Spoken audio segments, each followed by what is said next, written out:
Hi friends, నమస్తే. ఎద్దనపూడి సులోచనారాణి గారి జీవన తరంగాలు నెక్స్ట్ పార్ట్ చూద్దాం.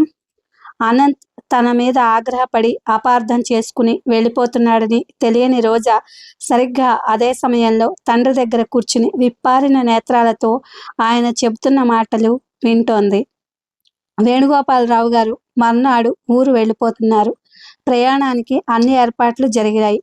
రాత్రి పడుకోబోయే ముందు మందు ఇవ్వడానికి వచ్చిన రోజాని ఆయన చేయి పట్టుకుని, ఒక్క నిమిషం ఇలా కూర్చో తల్లి, నీకు కొన్ని బాధ్యతలు అప్పగించాలి అన్నారు.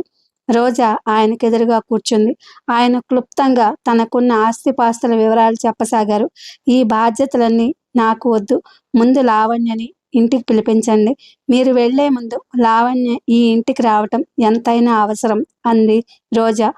కొద్దిసేపు నిశ్శబ్దంగా ఉండిపోయిన చివరికి ఇలా అన్నారు. రోజా, లావణ్యని ఏ విషయంలోనూ బలవంతం చేయడం నాకిష్టం లేదు. లావణ్య తనంతట తాను ఆనందంగా ఈ ఇంటికి వస్తే సరే, లేకపోతే రమ్మని బలవంతం చేయను. నేను వెళ్ళిపోయిన తర్వాత నువ్వు లావణ్యని కలుసుకో. నాన్నగారు నీకెలా ఇష్టమైతే అలా చేయమన్నారు. నీ ఇష్టానికి వ్యతిరేకంగా ఏది జరగదన్నారని చెప్పు అన్నారు. ఈ మాటలు అనేటప్పుడు ఆయన నిట్టూర్పు విడవడం రోజా గమనించకపోలేదు. రోజా, నేను వెళ్ళిపోయే ముందు ఇంకో విషయం కూడా చెప్పాలి. మీ అమ్మకి మీకు నేను ఇప్పుడు జరిగిపోయినవన్నీ ఎందుకు? అయిపోయిందేదో అయిపోయింది, మనం తిరిగి కలుసుకుందాం అంది రోజా చొప్పున. ఇదివరకు కూడా 4-5 సార్లు ఆయన ఇలాగే ఏదో ముఖ్యమైన విషయం అని మొదలు పెట్టబోతే రోజా మాట తప్పించేసింది. చీమకు కూడా అపకారం చేయని ఈయన తమకి కావాలని అన్యాయం చేయలేదని, వయసు తొందరలో చేసిన ఒక చిన్న పొరపాటుని ఫలితం జీవితాంతం శిక్షగా అనుభవించాడని రోజా మేనమామ ఈయన మాటల్ని బట్టి గ్రహించింది. కానీ ఆ తప్పేమిటో, ఎలా జరిగిందో మాత్రం రోజాకి తెలియదు. తెలుసుకోవాలని కుతూహలం కూడా లేదు. ఈరోజు వేణుగోపాలరావు గారు ఊరుకోలేదు. రోజా ఆ ప్రసంగం ఇష్టం లేనట్లు లేచి వెళ్ళిపోతుంటే చేయి పట్టి ఆపి బలవంతంగా కూర్చోపెట్టారు. ఇది సంజాయిషి కాదు తల్లి. నా మనసులో ఈ మాట చెప్పుకోకపోతే నాకు ఇక్కడ నుంచి వెళ్ళినా శాంతి ఉండదు. నేను చేసింది నేరం కాదని ఇప్పటికీ నాకు విశ్వాసం ఉంది. మీ అమ్మ నేను మేనత్త మేనమామ బిడ్డలం. నా బుద్ధి తెలిసినప్పుడే మీ అమ్మ నా భార్య అనేవాళ్ళు అంతా. నేను అలాగే అనుకుంటూ వచ్చాను. మీ మామయ్యకి నన్ను బాగా చదివించాలని ఉండేది. అందరం కలిసి ఉండేవాళ్ళం. నేను బిఏలోకి వచ్చేసరికే నువ్వు 2 ఏళ్ల పిల్లవి. మేనత్త కూతురే కాకుండా పెద్దవాళ్ళు చేసిన సంబంధం మాది. మీ అమ్మ మీద చదువులేని మనిషి అని నాకేనాడు ఆనాదరణ ఉండేది కాదు. 2 ఏళ్ల పాపగా బంతి పువ్వులా ఉన్న నిన్ను చూసుకుంటుంటేనే నా జీవితం ఆనందంగా హాయిగా ఉన్నట్టుగా తోచేది. అసంతృప్తి అనేదే ఎరగని నేను సెలవులకు వచ్చినప్పుడు నిన్ను మీ అమ్మని అప్పుడప్పుడు దగ్గరలో ఉన్న బస్తీకి తీసుకెళ్ళి సినిమాలను చూపిస్తూ ఉండేవాడిని. నా ధ్యాస అప్పుడు బిఏ పూర్తి చేసి లా చదవాలని, పేరు గడించిన లాయర్ని కావాలని అదే ధ్యాసలో ఉండేవాడిని. బిఏ ఆఖరి సంవత్సరంలో ఉండగా లావణ్య తల్లితో పరిచయం అయింది. ఆ పరిచయం నా ఒక్కడితో కాదు, నాలాంటి 10 మందికి పరిచయస్తురాల్లా ఉండేది. లలిత తల్లి బెంగాలీ, తండ్రి మన ఆంధ్ర. అందరూ లలిత తల్లిదండ్రుల గురించి విచిత్రంగా కథలుగా చెప్పుకునేవాళ్ళు. మాకు లెక్చరర్ అయిన లలిత తండ్రి అప్పుడప్పుడు వాళ్ళ ఇంటికి మమ్మల్ని టీకి పిలుస్తుండేవాడు. లలిత మా అందరితో చాలా చనువుగా స్నేహంగా ఉండేది. నాకు పెళ్ళయిందని, ఓ కూతురున్న విషయం కూడా నేనేమీ వాళ్ళ దగ్గర దాచలేదు. ఇంత చిన్న వయసులో అప్పుడే పెళ్ళి పిల్లలు అని లలిత తల్లి ఆశ్చర్యపోతూ ఉండేది. లలితకు అప్పటికి అట్టే వయసు కూడా లేదు. 17-18 సంవత్సరాలు ఉంటాయేమో. అప్పుడప్పుడు వాళ్ళ ఇంటికి పక్క సందులోనే ఉన్న మా రూమ్కి వస్తూ పోతూ ఉండేది. ఆ రూమ్లో అద్దె కలిసి వస్తుందని నేను, నాతో పాటు ఆనందని ఇంకో అతను ఉండేవాళ్ళం. ఇద్దరం స్నేహితులంగా ఉండేవాళ్ళం. ఆనంద్కి లలిత అంటే ఇష్టం ఏర్పడినట్టు ప్రవర్తించేవాడు. ఆ అమ్మాయి మా గదికి రావటం ఎక్కువైంది. ఏవేవో పుస్తకాలు ఇస్తూ ఉండేవాడు. లలిత తల్లి కూడా చదువుకున్న మనిషి. వాళ్ళ అమ్మాయి బాగోగులు బాగానే చూసుకోగలదు అనుకున్నాను. సెలవులు రాగానే నేను మన ఊరు వచ్చేవాడిని. ఆనంద్ లలితతో పరిచయం అధికమై తర్వాత ఊరు వెళ్లకుండా అక్కడే ఉండసాగాడు. ఈసారి సెలవులైన తర్వాత ఇంటి నుంచి నేను వచ్చాను. ఆనంద్ లేడు, ఊరెళ్ళాడు. కాలేజీ తెరిచినా ఊరు నుంచి రాలేదు. లలిత 2-3 సార్లు ఆ గదికి వచ్చి ఆనంద్ వచ్చాడా అని అడిగింది. వెళ్ళేది. ఆ అమ్మాయి ఏదో గాబరాగా ఉండటం నేను చూశాను. ఆనంద్ రాలేదు. వారం రోజుల తర్వాత కాలేజీకి రానట్లు, ఒంట్లో బాగాలేనట్లు ఉత్తరం వచ్చింది. మరో వారంలో ఆనంద్ పోయినట్లుగా టెలిగ్రామ్ వచ్చింది. మేమిద్దరం స్నేహితులం. ఇద్దరం ఒకే గదిలో ఉండడం వల్ల కలిసిమెలిసి ఉండేవాళ్ళం. అంతే. మా స్నేహం ప్రాణ స్నేహం కూడా కాదు. ఆనంద్ పోయాడని తెలిసిన తర్వాత లలిత 1, 2 సార్లు నా గదికొచ్చింది. ఆ అమ్మాయి ధోరణి చూస్తే ఆనంద్‌తో తన పరిచయం కాస్త ముందుకు వెళ్ళినట్టే ఉంది. నేను జరిగిందేదో జరిగిందని ఆనంద్‌ని మర్చిపోమన్నట్లుగా హెచ్చరించేవాడిని. ఒకసారి ఏడవడం మొదలుపెట్టింది. నాకు ఎందుకో అర్థం కాలేదు. కంగారేసింది. ఆ అమ్మాయి దగ్గర నాకు పెద్ద చనువు లేదు. అయినా చనువు తెచ్చుకుని కారణం చెప్పమని అడిగాను. లలిత ఏడుస్తూ తను తల్లి కాబోతున్నానని, ఆనంద్ తండ్రని చెప్పింది. నేను నిర్ఘాంతపోయాను. పెళ్లి కాని పిల్ల, పట్టుమని 18 సంవత్సరాలు కూడా లేవు. ఇంట్లో తల్లిదండ్రులకు తెలుసా అని అడిగాను. తెలియదని, భయంతో చెప్పలేదని అంది. తనకేదైనా ఉపాయం చెప్పమని, తన వాళ్ళకి తెలిస్తే చంపేస్తారని ఏడవసాగింది. నేనేం చెప్పను. ఇలాంటి గొడవలు వినటమే తప్ప నేనెప్పుడూ చూడలేదు. లలిత తల్లిదండ్రులకి చెప్పేయడమే ఉత్తమమని చెప్పాను. లలిత మర్నాడు మళ్ళీ వచ్చింది. చెప్పావా అని అడిగాను. చెప్పలేదని, భయంగా ఉందని, ఎలా చెప్పాలో తెలియడం లేదని అంది. ఇక అది దాగదని, నలుగురిలోకి వచ్చేస్తుందని, ఈ అనుమానం భరించలేనని, ఏదైనా ఇవ్వమని ఒక రోజున నా కాళ్ళను చుట్టేసింది. నేను కంగారు పడ్డాను. లలితను లేవదీసి నాతో ఇంటికి రమ్మనమని, వాళ్ళతో నేను చెప్తానని అన్నాను. లలిత ఇష్టపడలేదు.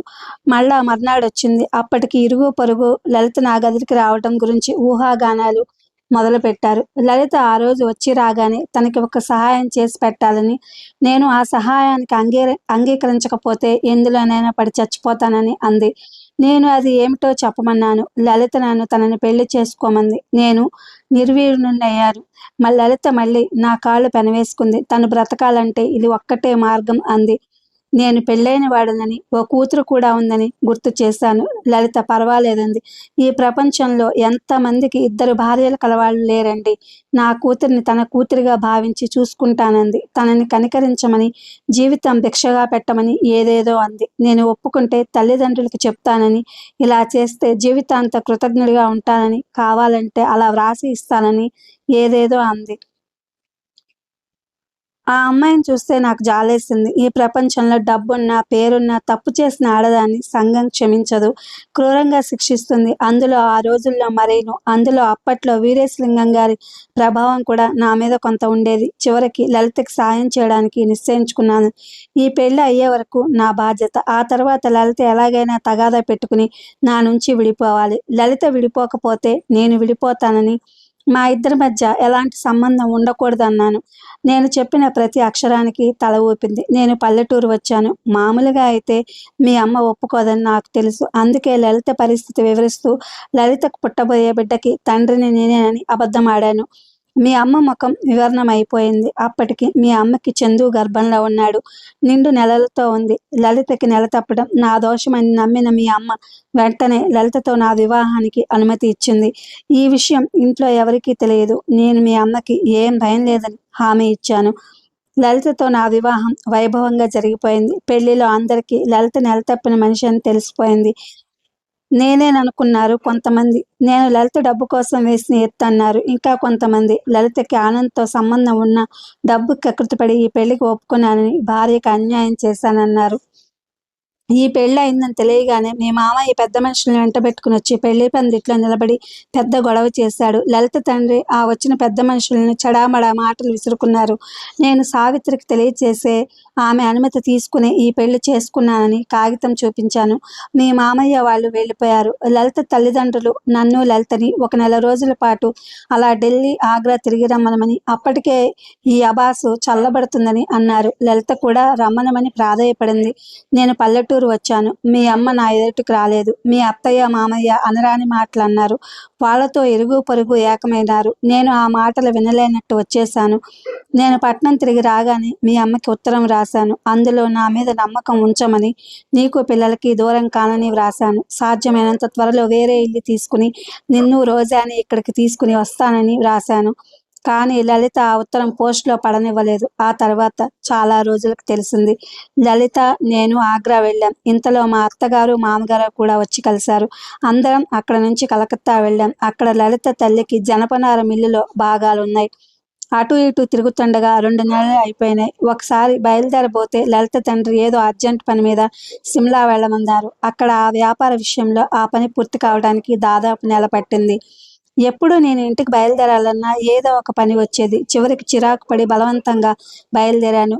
నేను పల్లెటూరు వచ్చేసరికి ఇంట్లో ఎవరూ లేరు. ఇల్లు ఖాళీ చేసి వెళ్ళారు. మీ అమ్మకి ప్రసవించడం కష్టమైందని పట్నం తీసుకువెళ్ళారని అన్నారు. కొందరు ఈ ఊళ్ళో ముఖం చెల్లక నలుగురు 4 రకాలుగా చెప్పుకుంటుంటే శంకరయ్య చెల్లెల్ని తీసుకుని ఎక్కడికో వెళ్ళాడని చెప్పారు. వాళ్ళు చూచాయిగా చెప్పిన ఊళ్ళన్నీ తిరిగాను. ఎక్కడా ఏ జాడ దొరకలేదు. సరిగ్గా అదే సమయంలో లలిత తండ్రి పోవడం జరిగింది. లలిత తల్లి కలకత్తాలో స్థిరపడిపోయారు. నేను వాళ్ళతో వెళ్ళడానికి ఇష్టపడలేదు. కానీ లలిత వచ్చి గొడవ చేసింది. వస్తే కానీ వీల్లేదని పట్టుబట్టి తీసుకెళ్ళింది. లలితకి కూతురు పుట్టింది.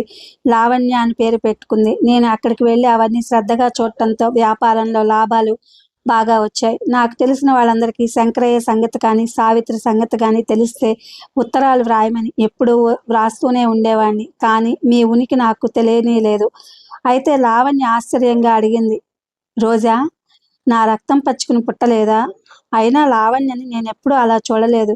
మీకు దూరమైన తర్వాత అయితే లావణ్య ఆశ్చర్యంగా అడిగింది రోజా. నా రక్తం పంచుకుని పుట్టలేదు. అయినా లావణ్యని నేనెప్పుడూ అలా చూడలేదు. మీకు దూరమైన తర్వాత కనిపించిన ప్రతి పిల్లని ఆప్యాయంగా చూసేవాడిని.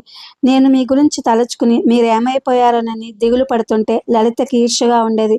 లావణ్యకు నేను కన్న సంతానంలా చూడడం లేదని అనేది. తర్వాత మీరిక కనిపించరని, మిమ్మల్ని శాశ్వతంగా పోగొట్టుకున్నానని దుఃఖపడుతున్న ఆ రోజుల్లో లలితతో నేను రాజీ పడిపోయాను. మా ఇద్దరి మధ్య మీ విషయం అడ్డుగోడలా ఎప్పుడూ ఉంటూనే వచ్చింది. లలిత లావణ్యని నాకు వ్యతిరేకంగా పెంచడంతో నా మీద కసి తీర్చుకుంటూ ఉండేది. మేమిద్దరం శారీరకంగా ఏకమైన, మానసికంగా ఎప్పుడూ మాకు ఏకీభావం కుదరనే లేదు. తర్వాత రాధ పుట్టింది. రాధ పుట్టిన తర్వాత నేను పూర్తిగా మారినా లలిత మారలేదు. అందులో రాధ మూగది కావటంతో ఇంకా అసంతృప్తిగా ఉండేది. అదంతా నా అసమర్థత అన్నట్లు మాట్లాడేది. కానీ లావణ్యకి ఈ సంగతి తెలియదు. ఇదివరకు ఒకసారి మనిద్దరి బాంధవ్యం విషయంలో పొరబడినప్పుడు విజయ్కి చెప్పాను. ఇప్పుడు నీకు చెప్తున్నాను. ఆయన గత స్మృతులు కళ్ళ ముందు కదులుతున్నట్లుగా పడక కుర్చీలో అలసటగా వెనక్కు వాలారు. రోజా మెల్లగా చేయి జాచి ఆయన చేయి తన చేతిలోకి తీసుకుంది. మనిషిలో మంచితనం నమ్మి మోసపోయానే రోజా అని తల్లి పదే పదే అనడం గుర్తుకొచ్చింది. అమ్మని ఈయన మోసం చేశారా? కాదు కాదు, విధి మోసం చేసింది. అదృష్టం వంచింది. లేకపోతే ఇంకో రకంగానైనా వీళ్ళు కలుసుకునేవారేమో. రోజా, ఇప్పుడు చెప్పు, నీ తండ్రి మోసగాడేనంటావా? ఆయన చేసిన అన్యాయానికి మీ జీవితాలు బలైనాయంటావా? రోజా కళ్ళల్లో నీళ్లు నిండుకున్నాయి. కాదు, మీలాంటి తండ్రికి కూతురిగా పుట్టినందుకు గర్విస్తున్నాను. ఈ ప్రపంచంలో విచిత్రం ఏమిటంటే మనిషిలో చెడు ఎదుటివారిని బాధిస్తే మంచి అనేది ఎవరి దగ్గర ఉంటుందో వాళ్ళనే బాధిస్తుంది. మిమ్మల్ని చూసిన మొదటి క్షణంలోనే మీరు నాకు తండ్రి అని తెలియక మునిపే అనుకున్నాను. మీ హృదయం అమృతం లాంటిదని, మీ స్వభావం అనంతలో కూడా కనిపిస్తుంది నాకు. అందుకే అతనంటే నాకంత ఇష్టం. ఎదుటి వాళ్ళకి మంచి చేయడం కోసం ఎన్ని ఇబ్బందులైనా పడడానికి సిద్ధపడే కోవం మీది. అనంత ప్రసక్తి రాగానే వేణుగోపాలరావు గారి కనుబొమ్మలు ముడిపడ్డాయి. ప్రసక్తి వచ్చింది కాబట్టి అడుగుతున్నాను. అనంత విషయంలో నీ అభిప్రాయం ఏమిటి తల్లి? నీకిష్టమైతే నేనుండగానే. పెళ్లి ప్రసక్తి రాగానే రోజా ముఖంలో లాలిత్యం ఎగిరిపోయింది. వద్దు, నాకిష్టం లేదు. ఇప్పుడు ఆ ప్రసక్తి వద్దు. ప్రశాంతంగా సాగిపోతున్న గానంలో ఈ సంభాషణ అపశృతిలా అనిపించింది అతనికి. అనంత్కి అవునో లేదో ఏదో ఒక అభిప్రాయం మనం తెలపటం అవసరం అనుకుంటా తల్లి. నేను అనంత్కి చెప్తాను అంది రోజా. సరే, నీ ఇష్టం అన్నారాయన. ఇది ఫ్రెండ్స్, ఎద్దనపూడి సులోచనారాయణ గారి జీవన తరంగాలు. Thank you for watching.